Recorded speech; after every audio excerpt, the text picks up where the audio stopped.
जीवनाच्या वाटेत सर्वांसोबत जायच आहे, काही आपलं देण आहे, काही त्यांचं घेण आहे.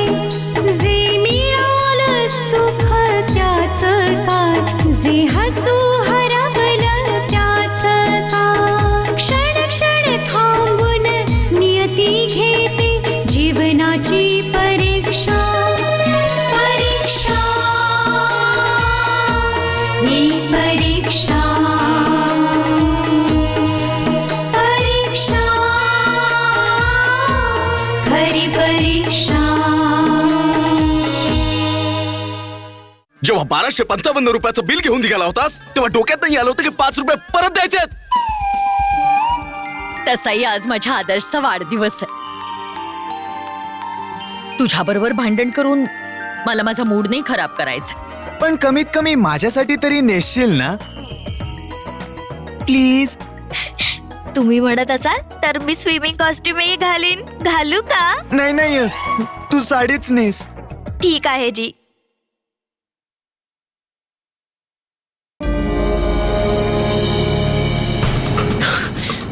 काय झालं? तू इतका घाबरलायस का?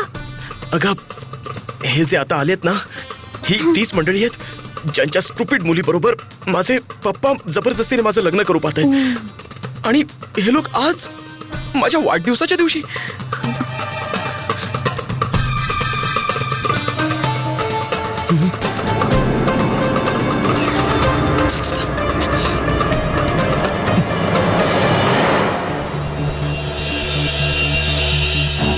पापा, गुप्ताजी आलेत. काय गुप्ताजी आलेत? तर तू इथे उभा राहून काय करतोयस? खाली जा आणि त्यांचा चांगल्या प्रकारे पाहुणचार कर. त्यांना मोठ्या माना सन्मानाने बसव. बघ बघ, गुप्तांच्या मुली बरोबर आदर्श नसताना देखील तोंड गोड करायचा विधी मी कसा पूर्ण करतो ते.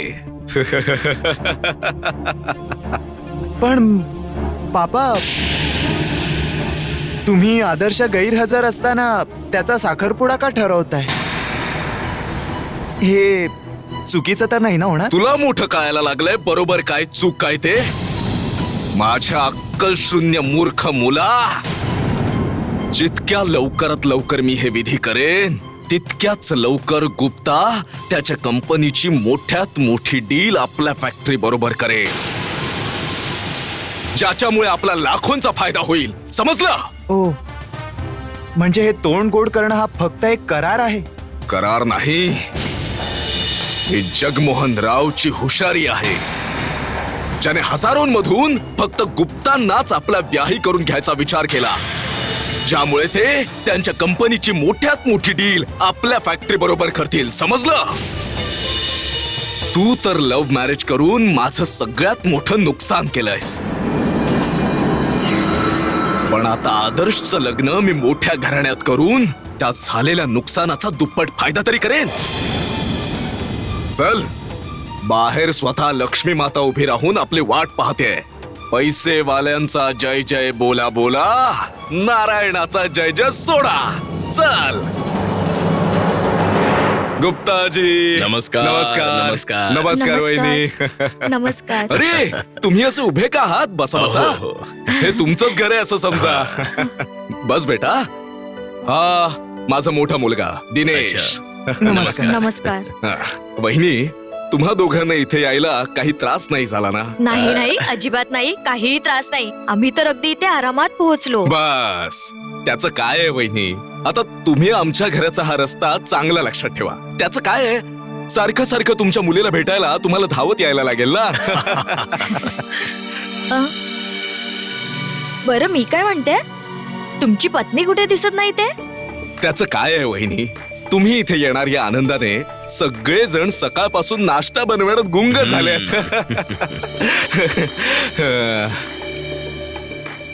गुप्ताजी, ते जेव्हापासून तुम्ही त्या डीलची गोष्ट केली आहे ना, हा दिनेश दिवस रात्र त्या प्लॅनिंग मध्येच लागून राहिलाय. Very good. अरे त्याने तर 4 दिवसानंतरचा मुहूर्त पण काढलाय. मी तर साफ नकार दिला, दटावलं त्याला. अरे 4 दिवसानंतर का, आज का नाही? जेव्हा गुप्ताजींनी आपल्या बरोबर डील करायचा विचार केलेला आहे तर आजच सह्या करूया आणि आजच काम सुरू. ठीक बोललो ना मी? जगमोहनजी, डील तर तुम्हाला आम्ही नक्कीच देऊ, पण आमच्या पिंकी बरोबर तुमच्या मुलाचं लग्न तर निश्चित होऊ द्या. गुप्ताजी, जी तुमची इच्छा तीच माझी इच्छा. मी तर पूर्ण तयारी सुद्धा केली आहे. मी तर म्हणतोय आजच साखर वाटून तोंड गोड करूया आणि आपल्या मुलांचं लग्न निश्चित करूया.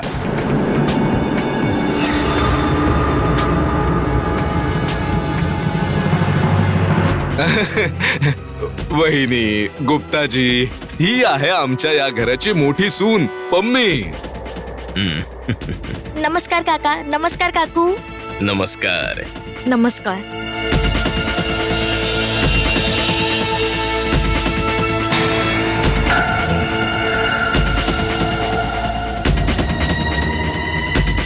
पम्मी, आईला बोलव.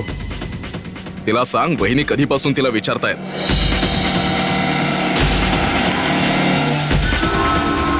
हो. काकू पाणी घ्या. जगण्या, काका पाणी घ्या. जगण्या, आता सरळ वरती जा आणि आईला तिच्या आवडीची एखादी फिल्म लावून दे, म्हणजे ती खाली नाही येणार. आणि ऐक, इथे काय चाललंय हे त्यांना अजिबात कळता कामा नये, समजलं? बापाजींच्या समोर तर हे अगदीच उंदीर होऊन जातात. हे देवा, बिचारा आदर्श, त्याला तर हे पण माहित नाही की पापाजी त्याच्या पाठीमागे काय करत आहेत. आदर्श, तू आपल्या घरी येऊन सुद्धा आतमध्ये जायला इतका का विचार करतोयस? काहीच समजत नाहीये. एक तर अगोदरच माझे गब्बर सिंग माझ्यासोबत ऍक्शन करण्याच्या मूडमध्ये आहेत. माहित नाही या गुप्तांबरोबर त्यांच्या ऍक्शनची काय रिॲक्शन होणार आहे. अगोदर याच्या घरात वातावरण तापलंय आणि या अशा वातावरणात या अनोळखी माणसांमध्ये मला मोकळं कसं राहता येईल? माहित नाही ह्याच्या घरात आता काय चाललं असेल. या घरात ना फक्त पापाजींचा हुकूम चालतो. ते जे बोलतात ना तेच होतं. आम्ही तर काहीच नाही. ते जे बोलतील तेच होणार आहे. ना तुमचं चालतं ना माझं काही चालतं. अगं काय झालं, का उगाच बडबड करतेस? हे बघ, मला या फराळाच्या प्लेट्स ठेवण्यासाठी ना मोठी परात काढून दे. हे घ्या. आता तुम्ही इथे परात काढण्याची घाई करताय आणि तिकडे पापाजी आदर्शची परात काढण्याची घाई करतायत आणि तेही कोणाला न सांगता. वरात? हे काय बोलतेस तू? ओहो मम्मीजी, तुम्ही तर फारच भोळ्या आहात आणि अगदी सरळ आहात. तुम्हाला तर माहीतच पडत नाही काही. माहित आहे, बाहेर ना पापाजींचे स्पेशल गेस्ट आले आहेत. काय नाव आहे त्यांचं? Mister and Mrs Gupta. माहित आहे, पापाजी ना आपलं आदर्श लग्न ती त्यांची ती स्टुपिड मुलगी आहे ना तिच्याबरोबर ठरवायला लागले आहेत. आणि ते सांगत होते, ते काय म्हणतात तुमच्या भाषेत, ते साखरेनं तोंड गोड करणं ते करणार आहेत. जा तुम्ही पण साखर वाटून तोंड गोड करा. हे अचानक आजच्याच दिवशी यांनी इतका मोठा निर्णय का घेतला? मम्मीजी, या अश्रूंना ना सांभाळून ठेवा. बाहेर उपयोगी पडतील रडायला जेव्हा हे लग्न ठरताना बघाल तेव्हा. चला इथून खाली आता. हे घ्या, ही बघा आली माझी मुलगी गुड्डी. गुड्डी बेटा, नमस्कार कर यांना. नमस्कार अंकल. नमस्कार. नमस्कार आंटी. नमस्ते. बस ना बेटा. हो बेटा, तुझी आई कुठे दिसत नाहीये ते? आंटी, आई तर किचन मध्ये. मी आत्ता बोलवून आणते तिला. हो हो, जा गुड्डी. आपल्या आईला सांग बिहीणबाई कधीपासून तिला विचारतायत. बहुतेक त्यांना लवकरात लवकर तोंड गोड करायचंय.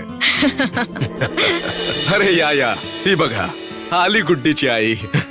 अगं बिहीणबाई कधीपासून तुला विचारतायत. कशा आहात ताई?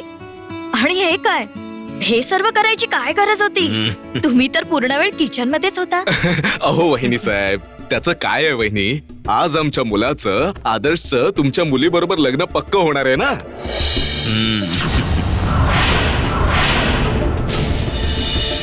त्याच आनंदात हिने हे सर्व पदार्थ केलेले आहेत.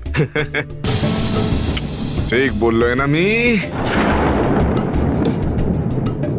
चला चला, आता मुहूर्त निघून चाललाय. गीता, पम्मी, चला आता तोंड गोड करण्याचा कार्यक्रम सुरू करूया. जा जा, पूजेची थाळी, मिठाई आणि ₹1.25 सुद्धा सोबत घेऊन ये.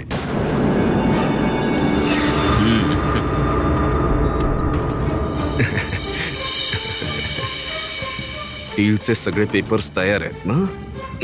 तोंड गोड करण्याचा कार्यक्रम झाल्याबरोबर लगेच सह्या करून घ्यायचे, समजलं? अरे बाप लेकात काय खुसफुस चालू आहे? काही नाही गुप्ताजी, फक्त हा दिनेश म्हणत होता की याने त्या डीलचे सर्व पेपर्स तयार करून ठेवलेले आहेत. बस तुम्ही म्हणाल तेव्हा सह्या करू शकता. अहो, पहिला विधी तर होऊ द्या, नंतर सह्या करायच्याच आहेत. ओके. ओहो मम्मीजी, तुम्ही पण काय अश्रूंसोबत ताट सजवायला लागले आहात? काही पण करा मम्मीजी, तुम्हाला ना पापाजींना हे लग्न ठरवण्यापासून थांबवायला पाहिजे. मी काय करू शकते? ते माझी एक गोष्ट ऐकत नाहीत. हा, आई हे करू शकतात. त्या आदर्शला या लग्नापासून वाचवू शकतात. आदर्श, किती वेळ असा बसून राहणारच घराच्या बाहेर? यु नो व्हॉट, एका माणसाला घाबरून तू किती जणांना त्रास देतोयस, ते किती जणांचं मन दुखवतोयस. आज तुझी आजारी आजी तुझा वाढदिवस साजरा करण्यासाठी बेडरूम मधून उठून उभी राहिलीये. जरा विचार कर आदर्श, की ज्यावेळी तू आजीच्या समोर जाशील त्यावेळी त्यांच्या तब्येतीत किती सुधारणा होईल.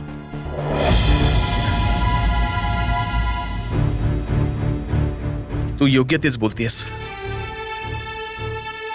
माझ्या घरातले सर्वजण मला खूप मिस करतात. तर चल मग, जे होईल ते आतमध्ये बघून घेऊ.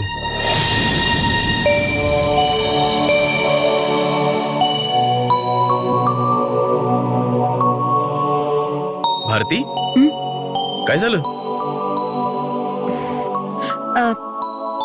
आदर्श, थँक्यू सो मच. तू आतापर्यंत मला खूप साथ दिलीस, पण मी आता ठरवलंय की मी तुझ्या घरी नाही थांबू शकत. तुझ्या अडचणी अजून वाढतील आदर्श, आणि कदाचित मला पण मोकळेपणाने नाही राहता येणार. जर तू येणार नशील ना, तर मी पण नाही जाणार. चल आदर्श, चल ना. मिठाई पण आली. चला चला चला, आता लगेच तोंड गोड करण्याचा कार्यक्रम करून घेऊया. थांबा.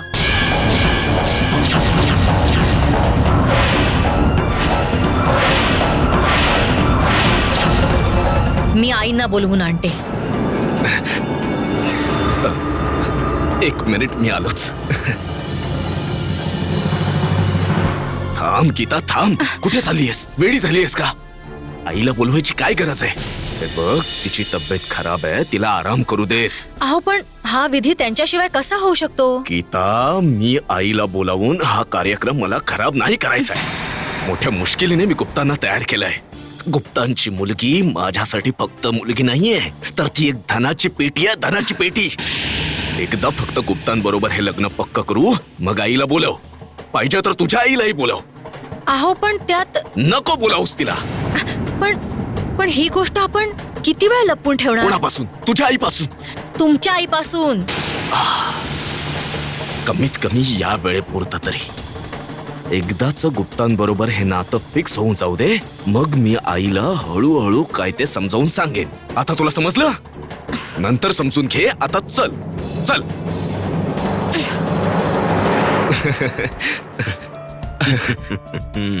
आलो. बस, चला चला, आता लवकरात लवकर विधी सुरू करूया. तोंड गोड करायचा विधी तर होईलच, पण आज ज्याचा वाढदिवस आहे, ज्याचं लग्न ठरवायचं आहे, तो आदर्श आहे कुठे? हो, तोंड गोड करण्यापूर्वी आम्हाला आदर्शला वाढदिवसाच्या शुभेच्छा तर देऊ द्या. कुठे आहे तो? आदर्श तर गेला. हं? मला म्हणायचं होतं की दुबईला गेलाय. अच्छा. आपलं बिझनेसच्या कामानिमित्त. हं. काय गुप्ताजी, आदर्शला आपला बिझनेस इंटरनॅशनल लेवलला न्यायची फार इच्छा आहे. वा वा छान.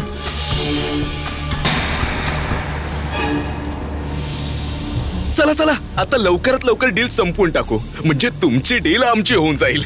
डील?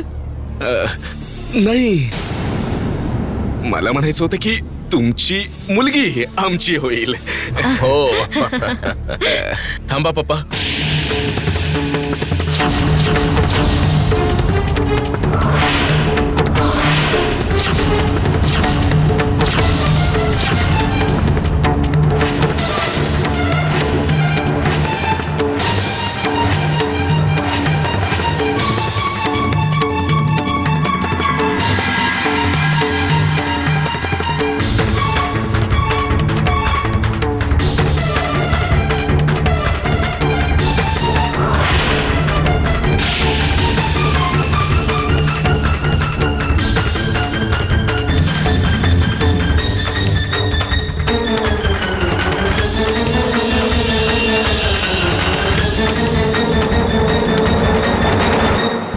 आई, तुझं स्वप्न खरं झालं ग.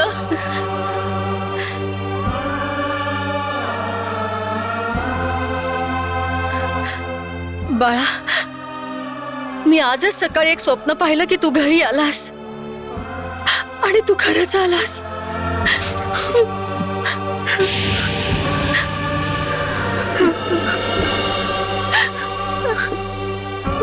काय आई, तू पण आत ये ना.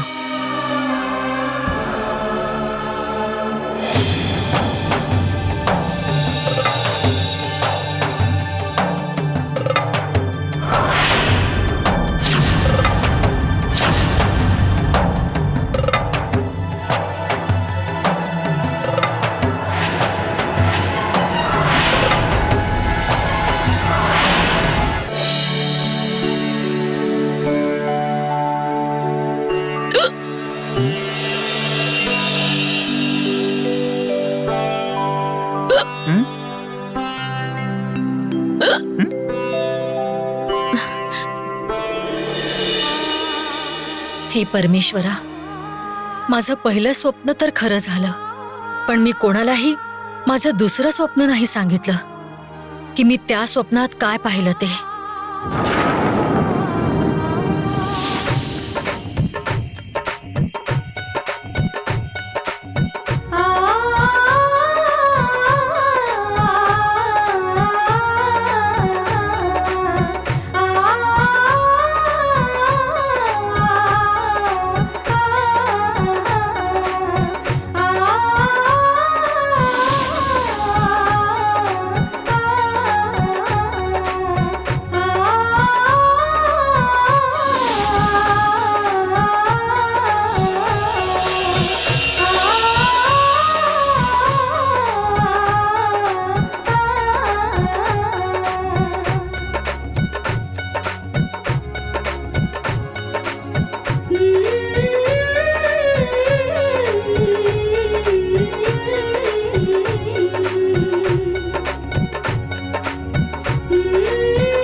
हा खरंच लग्न करून तर नाही ना आला?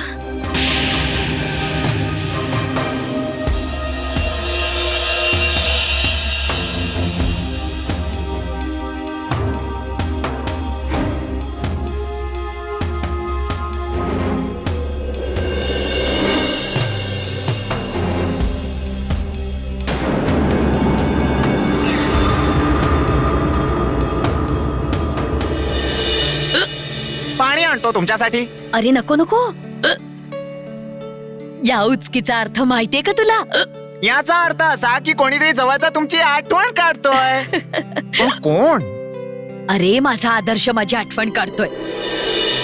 अरे पाहिलंस, बोलता बोलता त्याचं नाव घेतलं आणि उचकी गेली की रे. हो.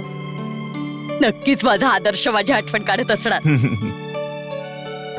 मला वाटतं तो आज येईलच. चल चल खाली जाऊन बघूया. चल. नको जाऊ दे. जर खाली गेले तर आदर्श या विषयावरून माझी आणि जग्याची वादावादी होईल त्यापेक्षा इथेच थांबते. आदर्श येईल तेव्हा सगळ्यात आधी मलाच तर भेटायला येईल इथे वरती. बस माझा आदर्श लवकरात लवकर येऊ. आई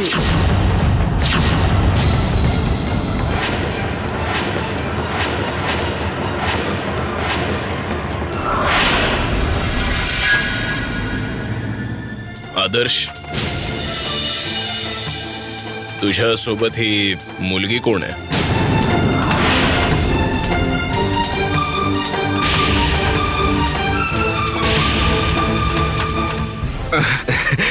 कोण असू शकते गुप्ताची?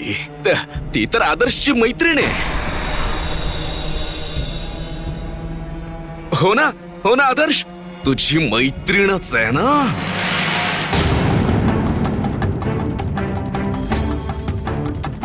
पप्पा, काय? मला तुमच्या बरोबर काही बोलायचंय. मी हे लग्न नाही करू शकत.